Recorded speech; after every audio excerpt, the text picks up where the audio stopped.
இப்போ இந்த திருப்பரங்குன்றம் சர்ச்சை பார்த்துருப்பீங்க. 100 வருடங்களா ஒரு இடத்துல தீபம் ஏற்றிட்டு இருக்காங்க. ஆனால் திடீர்னு இந்த சர்ச்சை இந்த அளவுக்கு பெருசாக போகிறதுக்கு என்ன காரணம்?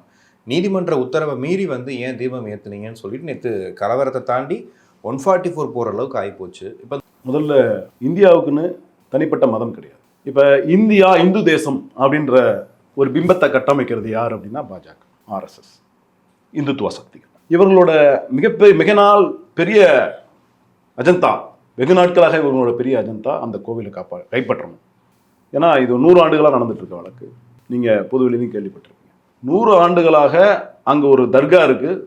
100 ஆண்டுகளுக்கு முன்பிருந்து இருக்கு. 100 ஆண்டுகளாக அந்த தர்காவை இடிச்சுட்டு அங்கே கோவில் கட்டணுன்றது இந்துத்துவ சக்திகளோட மிகப்பெரிய அஜந்தாக்கள் ஒன்று.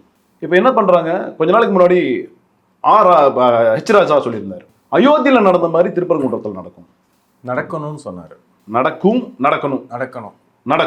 ஏன்னா இங்கே நடந்துடக்கூடாதுன்றாங்க, நடக்கணும் அப்படின்னு என்ன அர்த்தம்?